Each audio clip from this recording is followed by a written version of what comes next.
वास्तु में प्रवेश द्वार का क्या महत्व है? प्रवेश द्वार का उतना ही महत्व है जितना महत्व आपके चेहरे का आपके शरीर में है। क्या है कि कॉन्सेप्ट क्या है? साउथ वेस्ट और वेस्ट ही है क्या? साउथ वेस्ट मतलब नैऋत्य दिशा।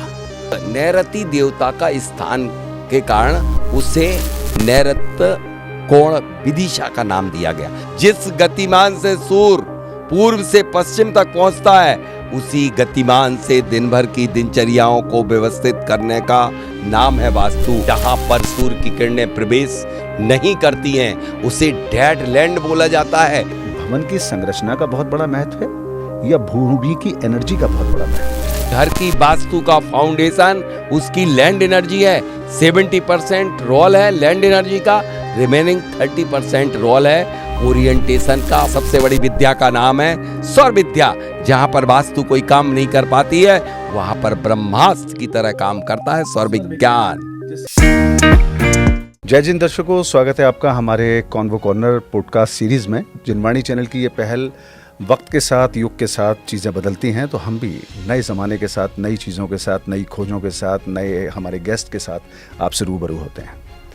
आज जिस गेस्ट के साथ हम रूबरू हो रहे हैं, उन्हें मात्र गेस्ट कहना मुझे लगेगा कि उनकी जितनी डिग्निटी है उससे कम उनका इजहार होगा इस बात को कहने में। एक्चुअली वो एक कहा जाए तो बहुत बड़े भूवैज्ञानिक भी रह चुके हैं। वो एक ऐसे वास्तुशास्त्री हैं जिन्हें कहना चाहिए कि थोरो नॉलेज है और एक बड़े स्कॉलर हैं।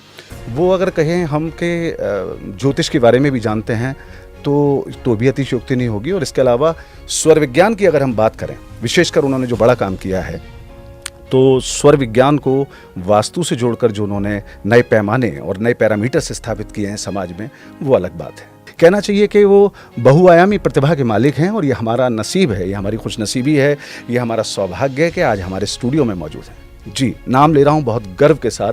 आज हमारे बीच डॉक्टर राजेंद्र जैन साहब मौजूद हैं और उनका स्वागत करते हैं आज के पॉडकास्ट में। बहुत सारी जानकारी आज उनसे प्राप्त करेंगे। सर, बहुत बहुत स्वागत है।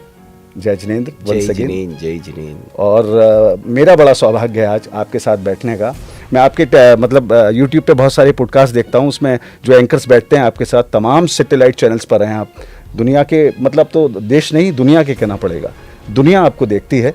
और ये मेरे लिए सौभाग्य कि मैं आज आप पॉडकास्ट में आज आपके साथ हूँ। आपको जिनवाणी चैनल के स्टूडियो में तो कई बार आ चुके हैं, लेकिन पॉडकास्ट सीरीज में शायद ये पहला पॉडकास्ट है आप। जी। राजेंद्र सर, अब सबसे पहले शुरुआत कर रहे हैं हम इस बात के लिए कि आपकी बेसिक बहुत सारे सवाल हम जान चुके हैं। वास्तु क्यों ज़रूरी है, घर में वास्तु कैसे रखना चाहिए, मंदिर कहाँ होना चाहिए, किचन कहाँ होनी चाहिए, बहुत बेसिक सवाल हैं और ये बेसिक आंसर्स मिलते हैं। एक बहुत अच्छा सवाल मेरे पास है यहाँ पर आज मैं आपके पास आपसे जो जानना चाहता हूँ जी, सबसे पहला कि वास्तु में प्रवेश द्वार का क्या महत्व है? क्योंकि वो प्रवेश द्वार ही है जहाँ से एंट्रेंस है हर चीज़ की। घर में आती है खुशियाँ, गम, मैं, बच्चे, सब चीज़ें, वेल्थ, उसका क्या महत्व है? देखिए, प्रवेश द्वार का उतना ही महत्व है जितना महत्व आपके चेहरे का आपके शरीर में है जी। जिसमें आंखें भी हैं, नाक का छिद्र भी है, मुख भी है, कान भी है। ठीक यही उपमा दी गई है वैदिक वास्तु में कि मुख्य द्वार आपका मुख है। अब मैं बताता हूं, जो दो पल्ले होते हैं दरवाजे के, दो नॉस्ट्रिल, ईड़ा और पिंगड़ा, आज हालांकि वो दरवाजा एक हो गया, ये भी गलत हुआ। दो दरवाजे इसलिए लिए जाते थे, रखे जाते थे, जिससे कि वो कॉस्मिक एनर्जी को पूरा इंटर करके अंदर से बाहर से अंदर ले जाए। हाँ, लेकिन अब हट गया वो रिवाज। आप प्राचीन जितनी भी इमारतों को देखेंगे कि उसमें जैसे ही दरवाजा होता था, दरवाजे के दोनों तरफ दो आले होते थे। बिल्कुल होते थे। दो आले में समय समय पर दो दीपक रखे जाते थे। वो दो आंखें हैं।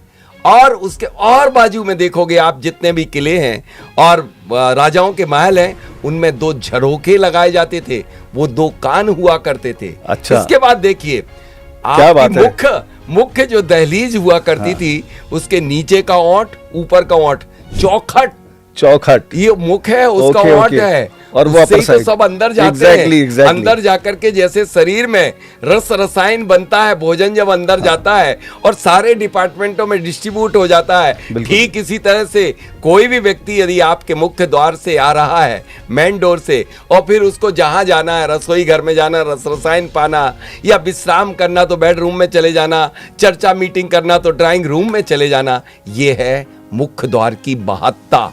अब मुख्य द्वार बड़ी खूबसूरत परिभाषा दी है आपने डॉक्टर नहीं, साहब, बहुत मैंने नहीं दी, खूबसूरत। मैं मतलब नहीं, देखिए आपकी वैदिक है, वैदिक है। वैदिक वास्तु में दी गई ये परिभाषा है, लेकिन आज भले लोगों ने आज इसे विकृत कर दिया है। नहीं, मैंने सुना ही नहीं है ये डिस्क्रिप्शन जो आपने दिया है, महल का, दरवाजे का, कानों का, मुंह का, ऊपर चौखट, नीचे चौखट, इतना खूबसूरत डिस्क्रिप्शन, ऐसा लगता है बस सुना और बिल्कुल मतलब तार्किक लग रहा है। डेफिनेटली ये तार्किक ही है और बहुत खूबसूरती से क्या किया गया है कि किस तरह से एनर्जी एक्चुअल में प्राकृतिक ऊर्जाओं को प्रवेश का द्वार को मुख्य द्वार कहा गया है कि सारी जितनी भी कॉस्मिक एनर्जी है उसको हम अंदर ले जाएं और फिर डिस्ट्रीब्यूशन कराएं।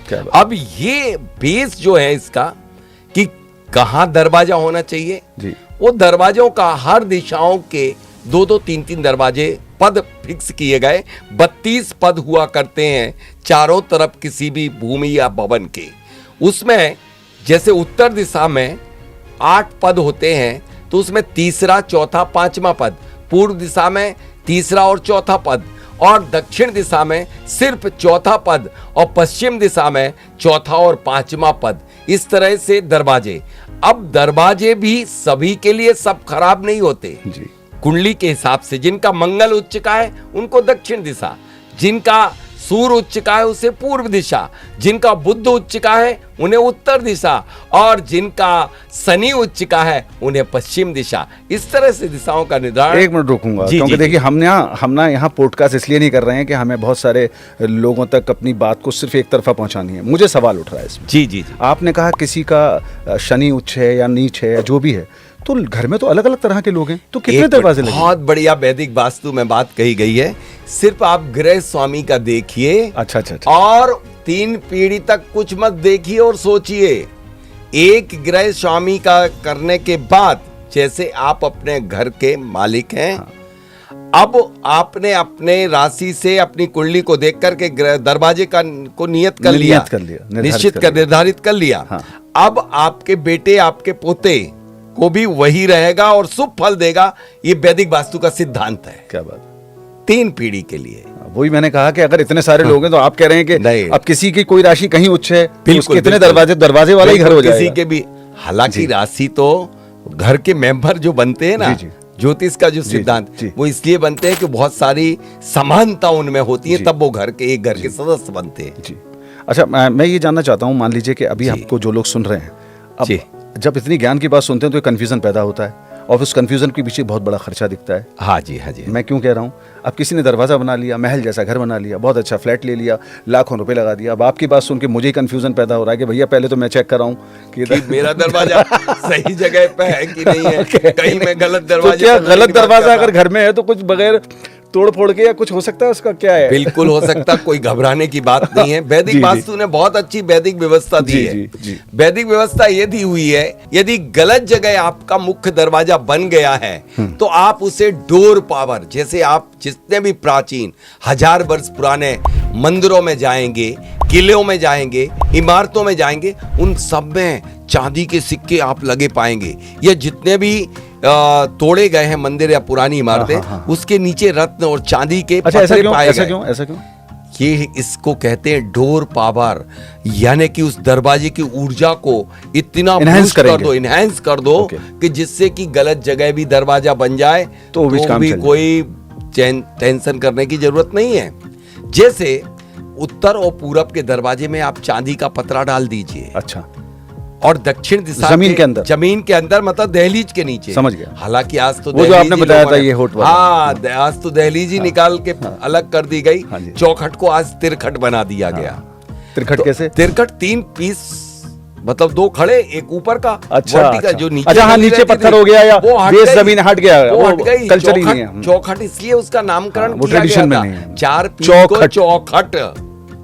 लेकिन अब बड़ा शाब्दिक अर्थों से देते हैं, बहुत शब्दों से सही नाम लेना पड़ेगा। तिरखट लगाते हैं, नाम बोलते हैं चौखट, स्थापना जी। तिरखट को लगाते हैं तो तिरखट नहीं, चौखट के नीचे चांदी डालिए।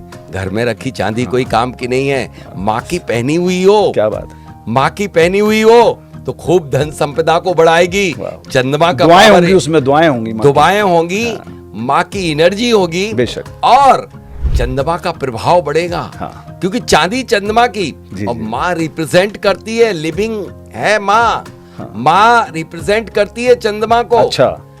तो मैंने तो हजारों जगह, लाखों जगह ये डलवाया है, चाहे वो N1 में हो, चाहे N6 में हो, चाहे N7 में हो या N8 में हो, कर्ज द्वार पे भी हो, लेकिन जैसे ही चांदी डल के चांदी चांदी हो जाती। एक मिनट रुकूंगा बीच में। आपने कहा मैंने कई द्वारों पर डलवाया। जहां तक मुझे नॉलेज है, मैं सारे परिवारों का नाम नहीं लेना चाहता, लेकिन आपने बड़े बड़े औद्योगिक घरानों में काम किया है और अपना एक्सपर्ट सॉल्यूशंस दिए हैं। मुझे जहां तक पता है, शायद मुझे कहना चाहिए कि नहीं पॉडकास्ट में, बिरला परिवार से भी आपका संबंध रहा है। देखिए, मैं ज्यादा नाम नहीं ले रहा हूँ क्योंकि और लोगों के लिए नाम लेना ठीक नहीं है। नाम में कोई दिक्कत नहीं है। मैं जैसे MP बिरला ग्रुप ने एक सीमेंट इंडस्ट्री रिलायंस से खरीदी थी। जी। ठीक है, मैहर में। जी। और वो लोग अच्छा बिजनेस नहीं कर पा रहे थे। लेकिन ये बता देना चाहता हूँ कि वो बहुत बढ़िया बिजनेस कर रहे हैं। अच्छा। उसका नॉर्थ वेस्ट में कोई प्रॉब्लम मतलब पहले नहीं कर पा रहे थे। मैंने सिर्फ चांदी का ही प्रयोग किया है उसमें, और कुछ भी नहीं। 1 kg चांदी, 1 किलो चांदी डलते ही चांदी हो गई। आज देख लीजिए, उठा के देख लीजिए, MP बिरला ग्रुप की सीमेंट मैहर विथ लोकेशन से शायद एग्जाम्पल दे रहा हूं। उस चांदी से उनका सीमेंट सोना हो गया। सोना साहब, डायमंड। क्या बात, डायमंड। क्या बात। आजकल सोशल मीडिया पर अब सब लोग देखते ही हैं, मतलब मैं तो कहूँगा यंग भी और बुजुर्ग भी, बच्चे भी, सबके हाथ में मोबाइल है। सोशल मीडिया बेनता है। अब तो कहना भी अलग होगा कि सोशल मीडिया को हटा दो, पॉसिबल नहीं है। तो सारा ज्ञान वहाँ से आदमी लेता भी है, लेकिन एक डिसएडवांटेज उसका ये है, जो कहना चाहिए, मैं तो कहूँगा बहुत गलत है ये बात, कि तमाम तरह के लोग, कोई रिस्ट्रिक्शन नहीं है, कोई भी वीडियो बना देता है। ये अभी आजकल साउथ वेस्ट और साउथ के बारे में बहुत आ रहे हैं, इतना कंफ्यूजन पैदा हो रहा है। ये क्या है कि कॉन्सेप्ट क्या है, साउथ वेस्ट और वेस्ट, ये है क्या? देखिए, साउथ वेस्ट मतलब नैऋत्य दिशा। अब नैऋत्य दिशा, नैऋत्य की पहले इसके मायने बताइएगा हमें। नैऋत्य देवता का स्थान के कारण उसे नैऋत्य कोण विदिशा का नाम दिया गया। 4 दिशाएं होती हैं। उसकी 4 विदिशाएं होती हैं। 4 दिशाओं के आप नाम जानते ही हैं। 4 विदिशाओं में ईशान, आग्नेय, नैऋत्य और वायव्य। तो नैऋत्य यानी साउथ वेस्ट के में दरवाजे का लोग कह रहे हैं कि जैसे पागल हो जाएंगे, मर जाएंगे, कैंसर हो जाएगा, एक्सीडेंट हो जाएगा। हुआ है, कुछ को होता है, लेकिन ध्यान रखना, जिनका राहु उच्च का है उनका कोई बाल बाका ना कर पाया ना कर पाएगा। ये बात बड़ी अधूरी सी सोशल मीडिया में वायरल करके लोग अपने व्यू बढ़ाना चाह रहे हैं, लेकिन ऐसा ना हो कि इस चक्कर में लोगों को हम कहीं बहुत ज्यादा भयभीत तो नहीं कर दे रहे हैं। मेरे पास सैकड़ों एग्जाम्पल हैं जिनके साउथ और वेस्ट में रोड जा रही है और दरवाजा भी वहीं से आया है, और वो 7वें आसमान पर तरक्की कर रहे हैं। इसी कई इंडस्ट्री आप उठा करके देख लीजिए। लेकिन जब मैंने उनकी कुंडली को उठा करके देखा, तब पाया कि उनका राहु उच्च का पाया।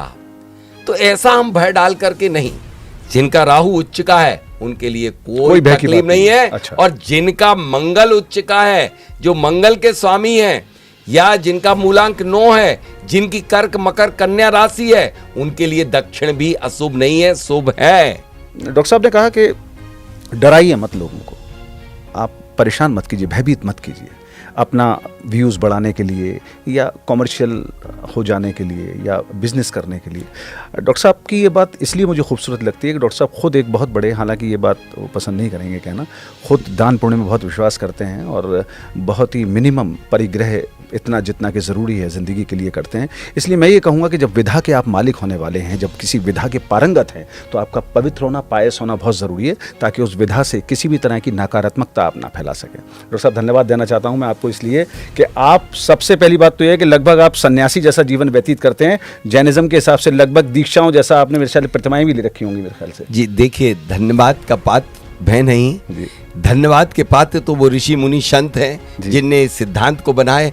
धन्यवाद के पात्र, या जिनको धन्यवाद शब्द देना भी उचित नहीं होगा, हमारे गुरुजी परमहंस से भी वर ऊपर हैं आचार्य भगवंत विद्यासागर जी महामुनिराज, जिनके ही आचरण को कुछ कुछ बाल के बराबर स्पर्श करता हूँ। बाल के बराबर ये हाल हो जाता है। हाँ, बाल के बराबर में ये हाल है। सही और जब, क्योंकि गुरुदेव की गति और प्रतिलिपि हमारे पास है, हमारे पास उनकी पिछी पिच्छी का बेशक उपकरण मेरे पास है, बस उससे बड़ा बहुत जरूरी है। मैं यही कह रहा हूँ, जब विधा हमारे पास हो तो पवित्रता अंदर बहुत जरूरी है, अन्यथा उसका गलत इस्तेमाल हो सकता है। और सब ये वास्तु में सूर्य की रोशनी और चांद की चांदनी, जी, इसका भी कोई लेना देना है? मतलब सूर्य इतनी दूर है, चंद्रमा इतनी दूर है, तो मतलब कोई लिंक है इसका? हाँ, क्योंकि बहुत टाइम लगता है सूर्य को, रोशनी चंद्रमा को आप तक रोशनी पहुंचाने में 8 मिनट 20 सेकंड लगते हैं। 8 मिनट 20 सेकंड में वो अपनी कॉस्मिक एनर्जी को आप तक दे पाता है। मैं कहूं कि सारा सिद्धांत सिर्फ सूर्य पर ही निर्भर है वास्तु के। सूर्य पूर्व में उदित होता है, पश्चिम में अस्त होता है। जिस गतिमान से सूर्य पूर्व से पश्चिम तक पहुंचता है, उसी गतिमान से दिन भर की दिनचर्याओं को व्यवस्थित करने का नाम है वास्तु। ओरिएंटेशन अकॉर्डिंग टू सन, खुल के बताइए, नथिंग एल्स। कैसे? देखिए मैं बताता हूं। आप जो भी ओरिएंटेशन करते हैं, जैसे दरवाजा बनाते हैं, विंडो बनाते हैं, रसोई बनाते हैं, बेडरूम बनाते हैं और गेस्ट रूम बनाते हैं, ब्रह्म स्थान, तो सूर्य जहां जहां जब सनराइज होता है ईस्ट में, तब आप मेन डोर बनाते हैं। फिर वो पहुंच जाता है 9 से 12 बजे तक। कहां पर सूर्य पहुंचता है? साउथ ईस्ट में, वहां पर खाना बनाते हैं।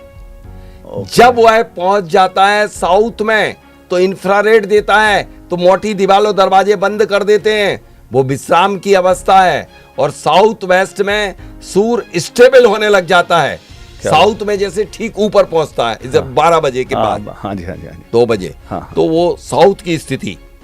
और उसके बाद जब नॉर्थ वेस्ट में वह ठंडा वेस्ट में अस्त हो जाता है, तो नॉर्थ वेस्ट में चंद्रमा वेस्ट में उदय हो गया, मतलब अब चंद्रमा आ गया, शीतलता आ गई। तो आपने अपने घर के फ्रिज बनाए, लेकिन नेचुरल फ्रिज वो है, नॉर्थ वेस्ट में शीतलता देता है चंद्रमा, इसलिए आपने स्टोर रूम बनाया। खाद्यान्न पदार्थों को रखने का स्थान निर्धारित किया गया है। सारा चंद्रमा की चांदनी और ओरिजिनल प्राकृतिक सब कुछ 100 नहीं 1000% सनपाथ डायग्राम बनाना चाहिए सबसे पहले प्रत्येक वास्तुशास्त्री को, प्रत्येक घर में, कि सूर्य की किरणें किस किस मौसम में कहां आती हैं, वहां पर वो एनर्जेटिक आइटम लगाएं। वहां पर विंडो नहीं तो डोर नहीं बन पाता तो विंडो बनाएं, या फिर वो दीवारें पतली रखें, जिससे कि सूर्य की किरणें आपके घर में प्रवेश कर सकें। जहां पर सूर्य की किरणें प्रवेश नहीं करती हैं, उसे डेड लैंड बोला जाता है।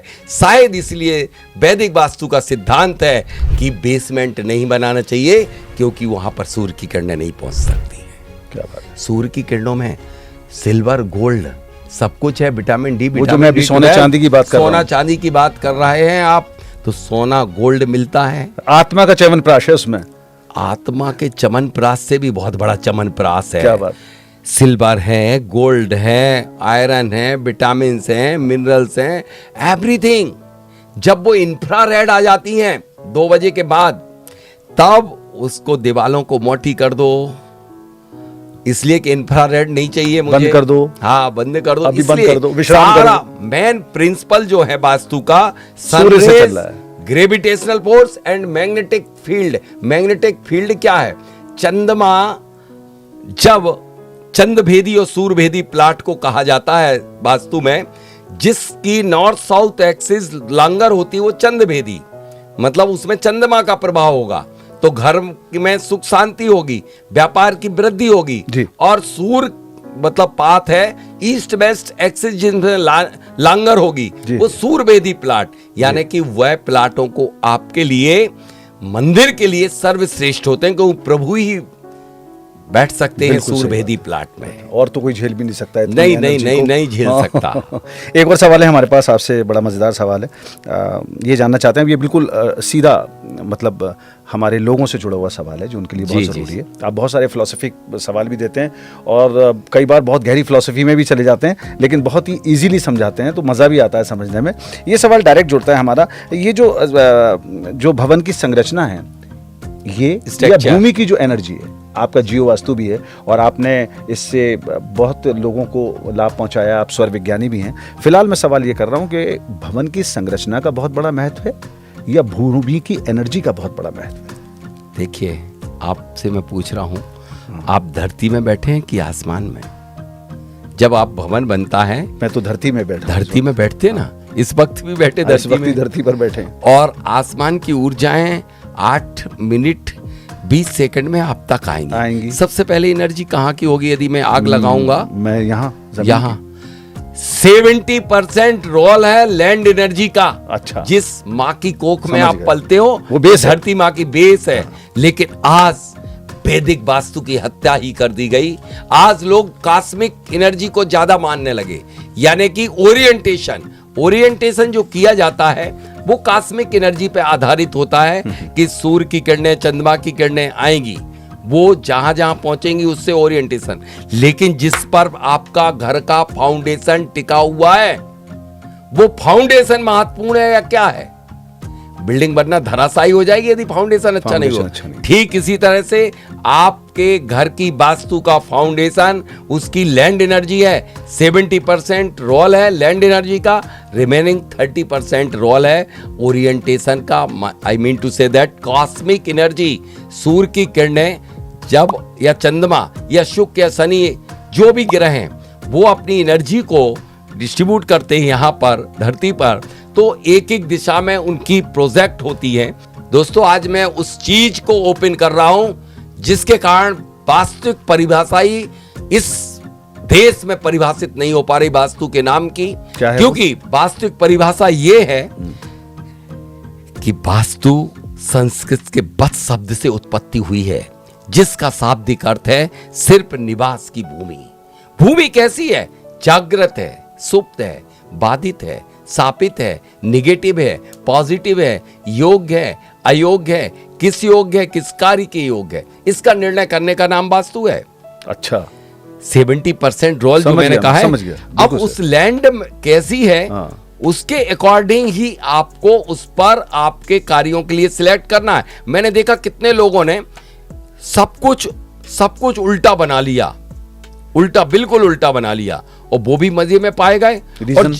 रीजन ये कि वहां की 70% लैंड एनर्जी वो बेहतर, बहुत बढ़िया थी, वो बहुत मजबूत थी। उसने उसको भी हटा दिया, उसके नेगेटिव को भी हटा दिया। और एक जब हमने कई एग्जाम्पल ऐसे देखे कि जिनके यहाँ की लैंड एनर्जी पुअर थी और उनने पूरा ओरिएंटेशन ईशान पर बाकायदा सारे पदों के हिसाब से दरवाजे और वो सब बना लिया, 360, फिर भी एनपीए हुए वो, फिर भी उनके घर बर्बाद हुए, फिर भी घर में अशांति छाई गई, रात में आवाजें पाई गई। उसका कारण ये था कि लैंड एनर्जी बहुत पुअर थी, बहुत निगेटिव थी, और वो 70% पार्ट है, 70% पार्ट है। इसलिए दोस्तों, आपने भी देखा होगा, तर्क उतर्क आप करते होंगे कि उनके घर में तो ईशान में टॉयलेट बनी है, फिर कैसे हो रहा है? उनके घर में तो ईशान में चूल्हा जल रहा है, और उनके घर में तो ये ईशान में बेडरूम बना हुआ। वो तो बड़े मजे में मेरे ऊपर वाला फ्लैट वाला, कई और फैक्टर्स काम करते हैं, एक ही फैक्टर पे नहीं। हम अपनी सीमित बुद्धि से, लिमिटेशन से एक ही फैक्टर के हिसाब से पढ़ लेते हैं और उसको बात करते हैं। बट एज ए स्कॉलर जब आप बता रहे हैं तो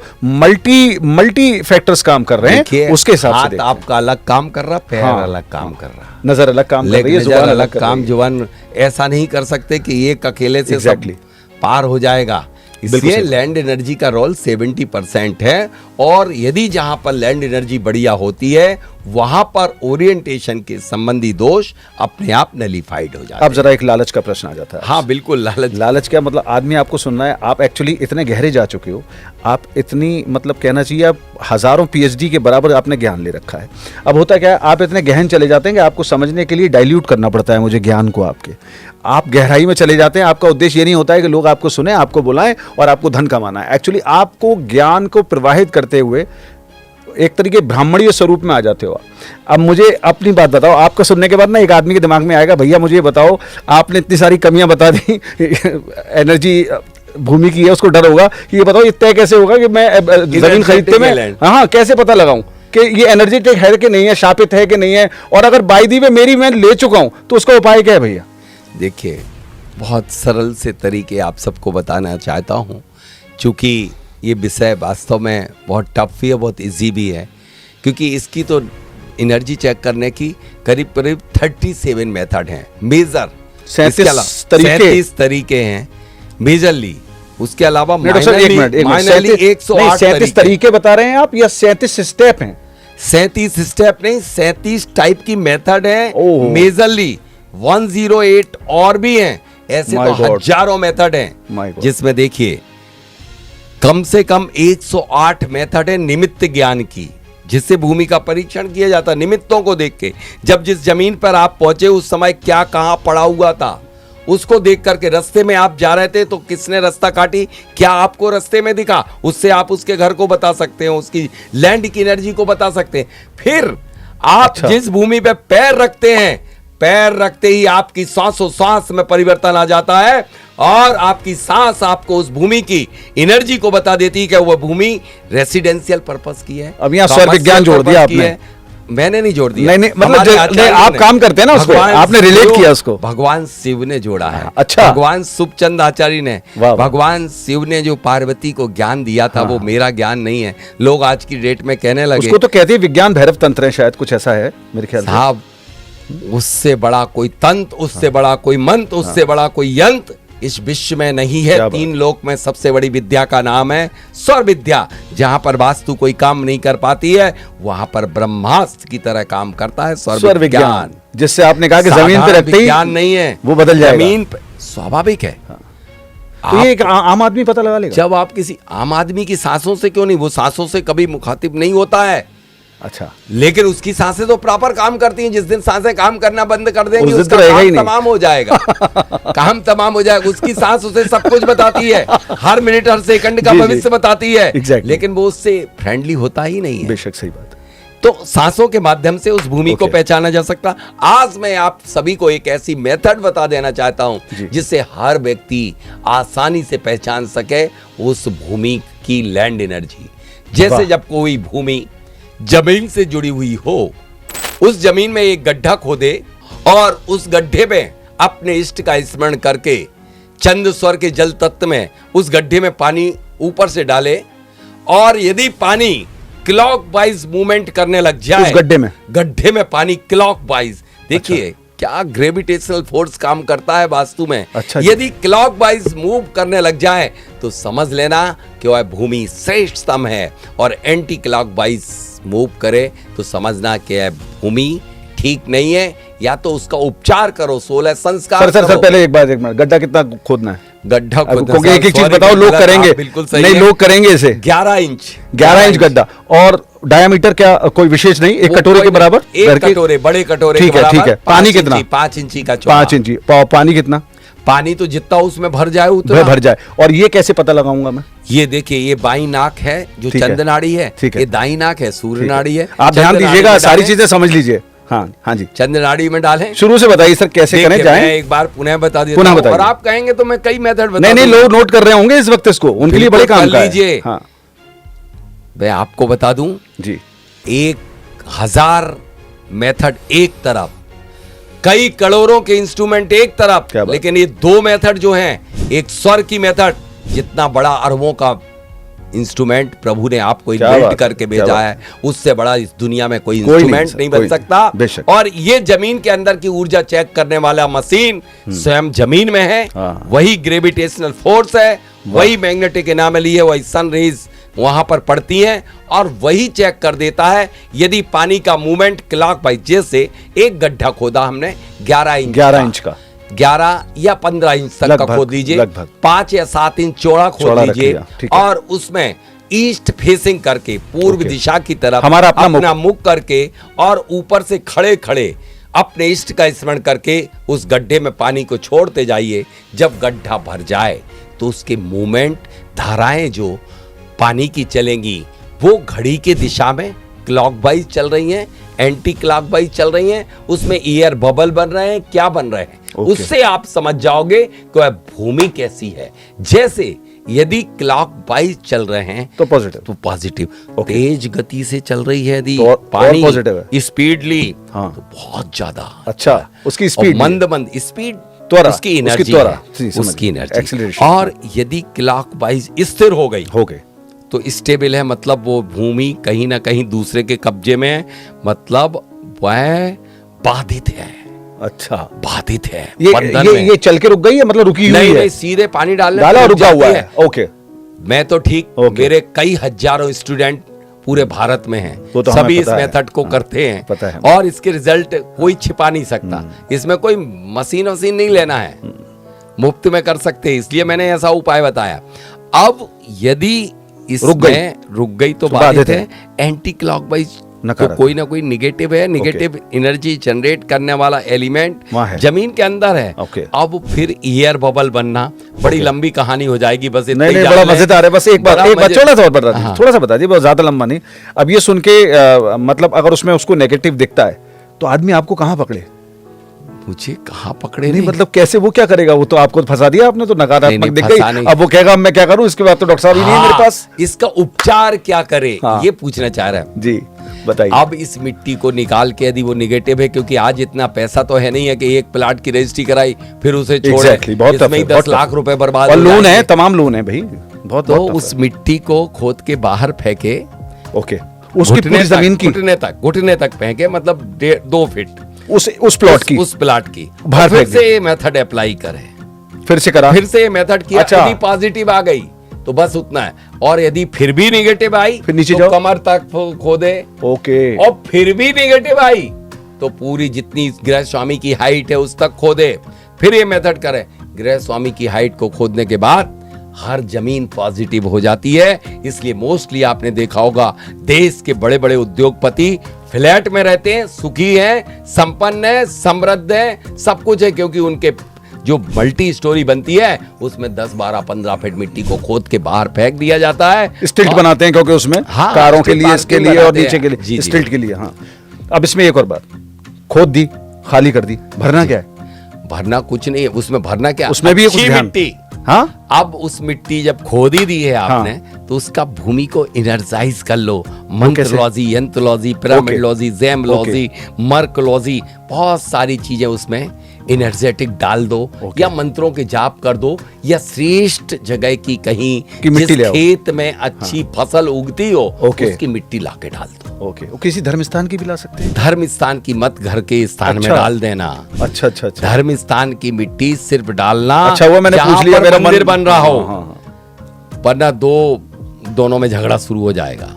अच्छा, वो कैसे? भोगी और योगी की मित्रता कैसे? अब वो कंफ्यूज होगा, अर्जुन की स्थिति में आ जाएगा, मैं लड़ूं या जाऊं, या धर्म को पाऊं या युद्ध करूं। उस भूमि को ऊर्जावान बनाने के लिए देशी गाय या कपला गाय मिल जाए तो बहुत बढ़िया, काली गाय, उसके मूत्र को पूरी तरह से गौमूत्र डाल दो और कैल्सिफिकेशन कर दो, यानी कि चूना को घोल करके पूरी मिट्टी में पिला दो, पूरी की पूरी निगेटिविटी पलायन हो जाएगी। कई पीढ़ियों से एक ही घर में रहते चले जा रहे हैं, 5-5, 7-7, 9-9 भाई होते थे, एक छत के नीचे रह जाते थे। आज तो एक से दूसरा हुआ, घर का बंटवारा, न्यूक्लियर फैमिली में बंटवारा हो जाता है, न्यूक्लियर फैमिली में बंटवारा होने लगा। ये दुष्परिणाम है कि आपने कैल्सिफिकेशन, हम दूर जा रहे हैं, अपनी जड़ों से दूर जा रहे हैं, अपनी रूट से अलग हट गए। आप वैदिक वास्तु को बिल्कुल छोड़ के आदमी निकल पड़ा है।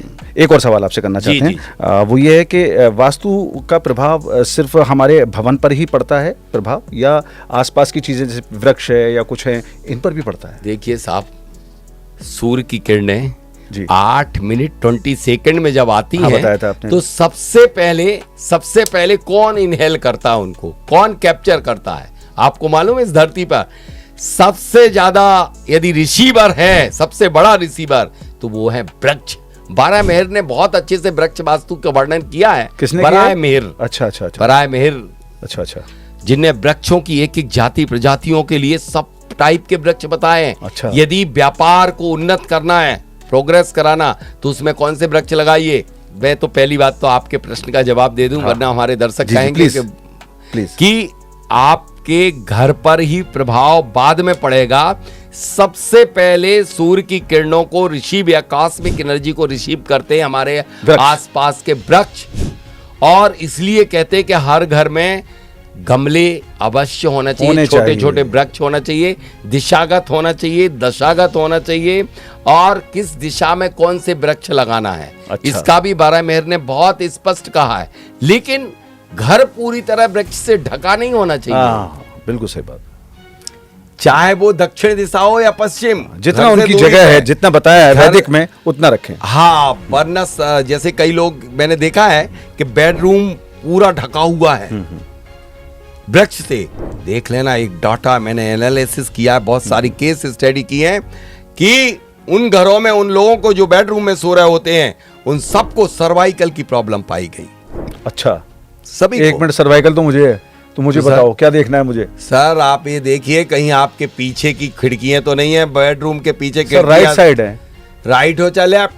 नहीं, बिल्कुल खिड़की भी है, सारे खिड़की है तो सर्वाइकल की प्रॉब्लम हो जाएगी। और यदि दरवाजे और वह पीछे का वृक्ष रहा, पेड़ ढका हुआ आपके बेडरूम से, तो सर्वाइकल, चाहे मैं फ्लैट में हूँ, फ्लैट के पीछे भी चाहे है तो? कुछ भी हो, तो हवा तो चाहे फ्लैट में आती है, बंगलों में आती है, पीछे सब तो में पेड़ आती है, तो वो क्या करें? पेड़ है तो वो आपके लिए सर्वाइकल। देखिए तो अपनी रूम बदलने, बिल्कुल रूम बदल लीजिए, सही अच्छा। दिशा में सोइए, आप अपनी कुंडली देख करके सोइए। ओके। कई लोग अच्छा।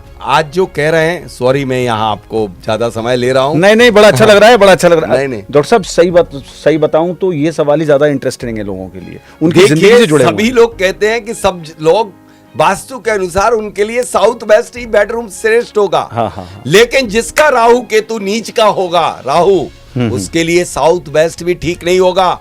वो इसे कहते कस्टमाइज्ड वास्तु। वो पहले स्टडी करें अपने कुंडली की कि उस व्यक्ति के भाग्य को जागृत करने वाली उस कुंडली में कौन सी दिशा उनके बेडरूम के लिए सर्वश्रेष्ठ हो रही है, कि उनके भाग्य को जागृत कर रही है। यदि उनका मंगल उच्च का है तो दक्षिण दिशा में सुला दीजिए। अच्छा, दक्षिण दिशा में सो सकता है। ओके। और यदि उसका सूर्य उच्च का है तो कोई दिक्कत नहीं है, भले वो ग्रह स्वामी है, उसको ईस्ट डायरेक्शन में बेडरूम बना दीजिए। मैंने तो उत्तर दिशा में भी गृह स्वामी को सुलाया है। एक ऐसा किस्सा था कि एक व्यक्ति बहुत परेशान था, बोले वास्तु के अनुसार ही मैंने घर बनाया, और वास्तुविद ने मुझे साउथ वेस्ट में सुलाया। मैंने उनकी कुंडली को उठा के पढ़ा, ऐसी कुंडली ली, देखी तो उस कुंडली में देखा कि राहु नीच का था। मैंने कहा एक काम करिए साहब, आप उत्तर दिशा में एक रूम है, उसमें आप सो जाइए। अच्छा, ओके। उसने कहा सर उसको विश्वास नहीं हो, क्योंकि बहुत मोटी फीस दे करके उसने ये दिशा का चयन करवाया था। किसी को। हाँ। मैंने कहा साहब आप मुझे फीस मत देना, जब आपको काम हो जाए, संतुष्टि हो जाए, आपको रिजल्ट मिल जाए। बेशक सही बात। वो व्यक्ति मेरे इस बात से बहुत प्रभावित होकर के और नॉर्थ में चला गया। 7 दिन बाद उस व्यक्ति का फोन आता है कि सर, अच्छा, मेरा जो 7 करोड़ रुपए जहां की डील थी, मतलब जो पैसा था वो नहीं आ रहा था, वो पैसा आ गया। अच्छा जी। मुझे नींद आना शुरू हो गई, मुझे बहुत बढ़िया। अब नीच जो तुम्हारी गड्ढा है, उस गड्ढे में ही जाओगे। हाँ। जो घर में गड्ढा खुदा होगा, जो आपका घर क्या है, आपकी कुंडली वो घर है, और उसमें ही आप जाके गिरना चाहे तो मैं क्या कर सकते हैं? वो तो अट्रैक्ट करेगी। तो इस तरह से लोगों को भी कस्टमाइज्ड वास्तु करना चाहिए, उसकी कुंडली को देख करके निर्णय लेना चाहिए कि इसका दरवाजा कहाँ है, इसका बेडरूम कहाँ। ये 2 चीजें जरूर देख लेना चाहिए, वरना ऐसी सामान्य वास्तु तो सिर्फ आधा घंटे में इस देश का हर व्यक्ति सीख सकता, जान सकता। व्हाट्सएप वास्तु कहिए उसे, तो उसे कहिए व्हाट्सएप वास्तु। हाँ, इसे व्हाट्सएप वास्तु वैदिक वास्तु नहीं है वो, व्हाट्सएप वास्तु। एक सवाल मैं करूंगा, आपने अभी बताया घर की बात करी तो मुझे अपने घर से अपना जहन में आ गया, एक सवाल जहन में आ गया कि घर मतलब फैमिली यानी परिवार, यानी हमारे संतान, हमारा करियर, हमारा सब कुछ। वास्तु का क्या व्यक्ति के व्यक्तिगत घटनाओं पर ही फर्क पड़ता है, उसकी संतान, उसके करियर, इस पर भी? देखिए साहब, निश्चित रूप से पड़ता है। अच्छा, मेरी संतान पर भी पड़ेगा? मेरा संतान पर भी प्रभाव पड़ता है उस भूमि का। अच्छा। और हर चीज पे प्रभाव पड़ता है। मैं आपसे पूछ रहा हूँ, हाँ। क्या सूर्य की किरणों का प्रभाव हाँ। किसी से अजूता है? नहीं है, सब पे पड़ेगा। चाहे हिंदू हो, मुस्लिम हो, सिख हो, ईसाई हो, सबके ऊपर। धर्म जाति समुदाय से कोई मतलब नहीं। ठीक इसी तरह से आपकी भूमि की एनर्जी या जियोपैथिक एनर्जी मतलब भूमिगत एनर्जी, कॉस्मिक एनर्जी मतलब ग्रहों से आने वाली एनर्जी, जिस भूमि पर जो व्यक्ति रहेगा, उसकी एनर्जी का प्रभाव उससे अछूता नहीं रहेगा। यदि उसकी कुंडली में वो बच्चा पढ़ रहा है, हाँ। एजुकेशन है, और यदि गलत लैंड एनर्जी है, और ओरिएंटेशन भी गलत है, तो मैंने कितने जगह देखा है कि बच्चों के कैरियर खराब हुए हैं। चाहे वो कितनी मेहनत कर रहे हैं, उन्हें मेहनत का रिजल्ट नहीं पाया गया। जी। इसलिए निश्चित रूप से पड़ता है। कई जगह देखा कि बच्चों की शादी नहीं हो रही, उनके ईशान में टॉयलेट बनी थी, और जुपिटर उनका कुंडली में नीच का था, तो उनको जैसे ही टॉयलेट हटवाया गया, काम सही हुआ। हाँ। अच्छा, लेकिन सीधा प्रभाव पड़ता है। लेकिन प्रभाव कब पड़ता, ये बात अलग है। नहीं, ये कब पड़ता है एक और बात है। वास्तु हमने पढ़ी, अपने आप ही अपने उपाय करे, कोई चलते फिरते वास्तुविदों से कोई बातचीत कर ली जिन्होंने भी व्हाट्सएप यूनिवर्सिटी से ज्ञान लिया है, फिर उसके हिसाब से असर नहीं आए तो वास्तु गलत सिद्ध कर दिया। लोग ऐसा ही तो करते हैं, वास्तु गलत थोड़ी हो जाती है। वास्तु गलत नहीं होती है, सूर्य और चंद्रमा कभी गलत नहीं हो सकता है, और सूर्य चंद्रमा की कलाओं के ऊपर वास्तु के सिद्धांत आधारित। लेकिन इतना पढ़े तो सही, कोई उस वैदिक को तो पढ़े। अरे लोग तो क्या पता क्या पढ़ रहा है, भारत में विदेश की वास्तु को लगा रहे हैं। डॉक्टर साहब, अभी हम बात कर रहे थे थोड़ी देर पहले, तो आपने कहा था कि नागपुर का एक किस्सा था जहाँ टॉयलेट गलत जगह बना था। तो 2-3 सवाल इसमें आ गए हैं। जी। एक तो मेरे पास सवाल ये है, मैंने उसी वक्त नोट करके रखा है कि आजकल टॉयलेट को लेकर काफ़ी डर पैदा किया जा रहा है। तो मतलब बड़ी वैसी बीमारी है, कहना नहीं चाहिए, लोगों को यहाँ तक डराया जा रहा है। और कुछ लोग तो आपसे ही सीखे हुए लोग हैं, मैं नाम नहीं लेना चाहता यहाँ, लेकिन आप ही से शिक्षाएं, दीक्षाएं और ज्ञान लिया है, लेकिन वो भटक जाते हैं कुछ लोग। ऐसी भी कुछ वायरल वीडियो हैं जिसमें वो ये कह रहे हैं कि अगर ईशान कोण पर किसी भी प्रकार से टॉयलेट बन गया तो कैंसर हो जाता है पूरे घर को। तो क्या ऐसी शिकायत भगवान ना करे, जहाँ नागपुर में आपने करा था, ऐसी कोई बात थी या ऐसा कोई उदाहरण या ऐसा कोई एग्जाम्पल? सर, उसके वो टॉयलेट 35 ईयर से बनी हुई थी, 35 साल से, ना तो उनके घर में पहले कैंसर हुआ, अब तो टूट ही गई। ये कहना मात्र भ्रमजाल है। किसी एकाध के घर में हुआ हो उसे जोड़ दिया और उसको हम सिद्धांत के रूप में प्रतिपादित करते नहीं हैं, कर सकते। तो ये वैदिक वास्तु के ऊपर सबसे बड़ा कलंक है। हो सकता है, लेकिन ऐसा सबके घर में, मेरे पास इतनी सैकड़ों नहीं, वो तो ऐसे वीडियो में ये कहते हैं होगा ही होगा, ऐसे ऐसा बिल्कुल गलत, बिल्कुल गलत, बिल्कुल गलत। फिर मैं देता हूं आपके लिए, जिनके यहाँ 50-50 साल से बनी हुई टॉयलेट ईशान में, जिनके प्लानेट अच्छे होते हैं, जिनका मार्केस ही गुरु हो, और उनके घर में बन जाए, मारक की महादशा अंतर प्रत्यंतर चल रही हो, तब वो बात अलग है। लेकिन सभी को ऐसा होगा, ये बिल्कुल गलत नहीं। पहली बात तो वो वास्तुविधि नहीं है जो ऐसी बात क्यों करते हैं, ऐसा डराते क्यों है? मतलब धन के लिए? इस विषय पे मैं क्या चर्चा और क्या नहीं रीजन होगा? आप मत करिए, लेकिन मैं कहना चाहता हूं, मतलब हम यहाँ तक क्यों चले जाते हैं कि नहीं, मैं किसी तो को डरा दें हम? नहीं, हमारी पब्लिक गलत है। हाँ, वो सुनना चाह रहे हैं वो। मैं तो कह रहा हूं, मेरे ऊपर भी विश्वास न करें, विश्वास करें आप वैदिक ग्रंथों के ऊपर, उनको पढ़ें, उनको देखें, और उसके बाद निर्णय लें, उसके बाद डिसीजन करें कि क्या गलत क्या सही। गलत सही का तो निर्णय ये सोच के लेना है, लेकिन वो तभी होता है जब आप जैसे लोगों को भी सुना जाए और उनको भी सुना जाए, और लोग इतना वक्त निकालें, जल्दी ना करें। मुझे और उन्हें सुनने से सबसे ज्यादा बेहतर तो ये है कि कहीं कोई प्रूफ भी देना चाहिए व्यक्ति के लिए कि इस ग्रंथ में ऐसा लिखा हुआ है। आजकल कोई बहुत बड़ा ज्ञानी जन्म नहीं ले गया, जो हमारे ऋषि मुनि थे उनसे बड़ा। बेशक सही बात है, वैदिक बात जो वैदिक बात। डॉक्टर साहब, ये बताइए, जो वास्तु का प्रभाव है, जैसे आप वहाँ टॉयलेट हटाया, वो तो सब सही हो गया, वैसे अगर मैं बात करूँ, क्या जीवन भर पड़ता रहता वो प्रभाव? नहीं, कोई भी वास्तु दोष का प्रभाव जीवन भर कदापि नहीं पड़ता। जैसे कोई आपके घर में कोई महादोष है, अच्छा, बड़ा दोष है, हाँ, जब उसकी उसी जैसे कि किसी के घर में पश्चिम में कोई दोष है, फॉर एग्जाम्पल के लिए, और उसकी जब शनि की महादशा आएगी और शनि नीच का है, तो निश्चित रूप से समझना कि उसके लेने के देने पड़ जाएंगे। उसको अच्छा। सबसे ज्यादा कष्ट उसी समय होगा। इसलिए ये ना सोचे कोई व्यक्ति कि उस व्यक्ति को किसी भी दोष का दुष्प्रभाव जीवन भर पड़ता है। यहाँ समझने का प्रयास करना कि जो 9 ग्रह है ना, 9 ग्रह आपके दिशाओं विदिशाओं में स्थित होते हैं। हाँ, बताया था आपने, मैंने पहले ही बताया था। तो जब आपकी कुंडली की दशा महादशा जो शुरू हुई और वही ग्रह का दोष यदि आपके घर में रहा, तब उसका दुष्प्रभाव, कष्ट, मुसीबत, परेशानी उस समय सबसे ज्यादा पड़ेगा। गुणनफल हो गया, गुणनफल हो गया। अच्छा, इससे एक जहन में सवाल आ रहा है, जैसे मैंने आपने बताया था, मेरे घर पे मैंने अपना जिक्र किया था जी, तो आपने कहा था कि अगर जो गृह स्वामी है, जो मेन है, मुखिया है, हाँ, उसका जो घर है, जिसका घर, तो जो लोग किराए पे रहते हैं वो तो गृह स्वामी नहीं है, तो उन पर क्या फर्क पड़ता है? उन पर कोई फर्क पड़ेगा? वो तो गृह स्वामी ही नहीं है उस जगह के। किराए पे रहने वाले लोगों पर भी फर्क पड़ेगा क्या? बहुत बढ़िया बात कही आपने जी। मतलब कोई व्यक्ति यदि किराए पे रह रहा है तो यानी कि उसका वास्तु का प्रभाव पड़ेगा ही नहीं। नहीं, आपने जैसे कहा ना, नहीं, ये गलत मिथ है, ये जो आज फैलाया जा रहा है। फिर तो ऐसा है कि जब कोई दुनिया में जितनी भी वास्तु लोग देखते हैं जो किराए की लेना है, फिर उन्हें वास्तु दिखाना ही नहीं चाहिए। हाँ, नहीं दिखानी अरे चाहिए। वास्तु की वह परिभाषा को देखो हाँ। कि जब जो व्यक्ति जहां रहता है उसके ऊपर प्रभाव पड़ता, वरना तो श्रवण कुमार जहां जा रहे थे ना, तो वो उनकी तो नदी का तीर किनारा उनका था नहीं, उनने पैर रखा वहां पर और पैर रखते ही वहां की निगेटिविटी उनके बॉडी में प्रवेश की और उनकी मति भ्रष्ट हो गई कि मैं पिता को कंधे पे क्यों ला दूं।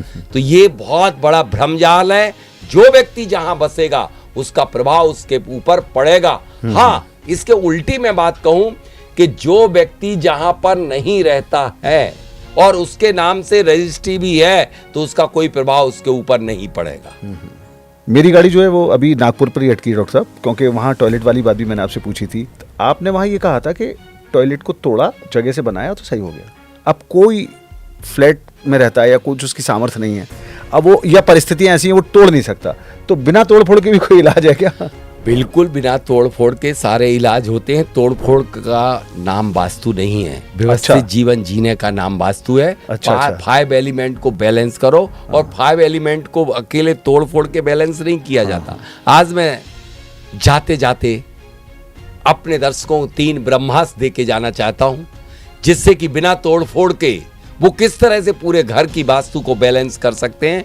यदि किसी घर में जबरदस्त निगेटिविटी हो, बहुत परेशान अशांति मची हुई हो, तब आप एक पीली सरसों को सिर्फ 100 ग्राम लीजिए, धोकर के साफ सुथरा करके मुट्ठी में अपने इष्ट का मंत्र या अपने इष्ट को स्मरण करके और उस पूरी सरसों को शनिवार की रात्रि में पूरे घर में फैला दीजिए। दूसरे दिन मयूर पंख से झाड़ करके बहते जल में प्रवाहित कर दीजिए। तुरंत 24 आवर्स में मेरी गारंटी है रिजल्ट मिलेंगे। अच्छा, 24 घंटे के अंदर नेगेटिविटी को पूरी एब्सॉर्ब कर लेगा। क्या बात। दूसरा, एलिमेंट बैलेंस के लिए 5 तत्व होते हैं इस पूरे के पूरे हर भवन में। पूरी सृष्टि 5 तत्वों से बनी, इंसान 5 तत्वों से बना। उनके लिए एलिमेंट बैलेंसिंग मेथड बता रहा हूं कि 4 नारियल लीजिए। अच्छा। 4 नारियल, 4 रंग के कपड़े, सफेद, लाल, पीला, हरा। नारियल सूखे? नारियल गीले, पानी युक्त, जल युक्त। पीली सरसों लीजिए जी। हल्दी और सुपारी जी। और चांदी का 4 स्वास्तिक। सभी को एक एक कलर के कपड़े में रख करके रक्षा सूत्र से बांध लीजिए। ठीक है। ईशान कोण पर सफेद रंग का, आपके पूरे भवन के ईशान कोण पर सफेद रंग का नारियल हैंग कर दीजिए कॉर्नर में जाकर। अच्छा, वो दिखे या ना दिखे? ऊपर थोड़ा। हाँ, ऊपर। ओके। और आग्नेय कोण पर साउथ ईस्ट में रेड कलर, साउथ वेस्ट में yellow colour and north west में ग्रीन कलर का। ये हो गया element balancing method. Okay. Last में आपको दे रहा हूं कि यदि किसी घर में कितनी भी निगेटिविटी क्यों ना हो जी, उस निगेटिविटी क्या है? ऑक्सीजन लेवल्स जिस घर में सबसे कम हो जाता है, जहां पर सूर्य की अल्ट्रावायलेट रेस या सुबह सुबह की इनर्जेटिक किरणें उनके घर में प्रवेश नहीं कर पाती हैं, तो ऑक्सीजन लेवल बहुत कम हो जाता है। उसके लिए सबसे बड़ा ब्रह्मास्त्र बता रहा हूं, जो रिजल्ट मिलेंगे, मेरा 1,01% कहना है कि रिजल्ट अवश्य मिलेंगे। अच्छा। आप एक साउथ ईस्ट कॉर्नर में नाभि से ऊपर एक स्वास्तिक बना दीजिए। स्वास्तिक चावल का, सफेद चावल, यदि आपको धन चाहिए और रोग से मुक्ति चाहिए तो पीले रंग के चावल को करके स्वास्तिक बनाइए। और एक गाय के घी का दीपक लीजिए और सांस को रोक करके इच्छा को रख के रुकी हुई सांस के साथ वह दीपक को प्रज्वलित कर दीजिए। वह दीपक जब तक 1 किलो घी खत्म ना हो तब तक उसमें घृत डालते रहिए।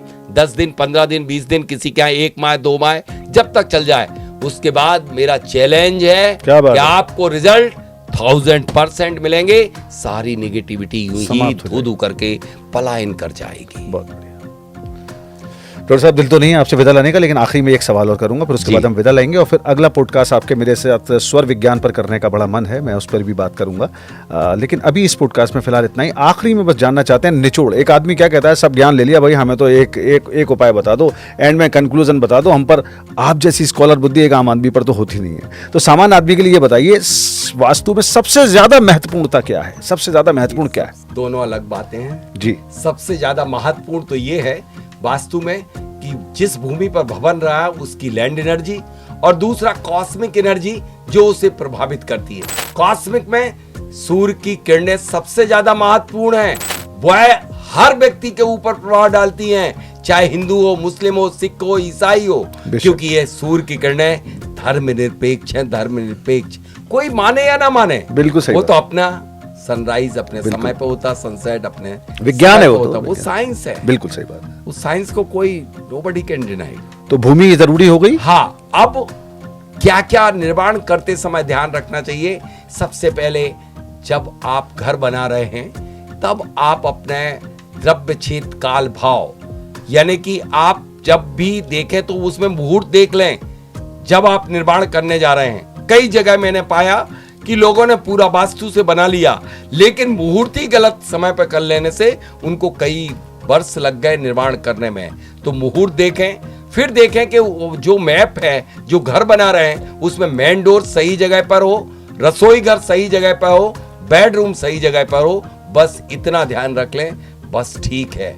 एनर्जी भरपूर है तो आपके घर में सुख शांति समृद्धि हमेशा बनी रहे। क्या बात है, बहुत बहुत धन्यवाद डॉक्टर साहब। और दिल नहीं, अभी सच में बहुत सारे सवाल हैं, मुमकिन हुआ तो वास्तु पर भी एक पॉडकास्ट करेंगे, लेकिन अभी तो अगला पॉडकास्ट हम करेंगे सौर विज्ञान पर। सिर्फ इस देश में पढ़ने वाले जितने भी मिथ हैं, हाँ, उनके ऊपर अवश्य चर्चा करें। बिल्कुल बिल्कुल करेंगे डॉक्टर साहब, आगे भी करते रहेंगे।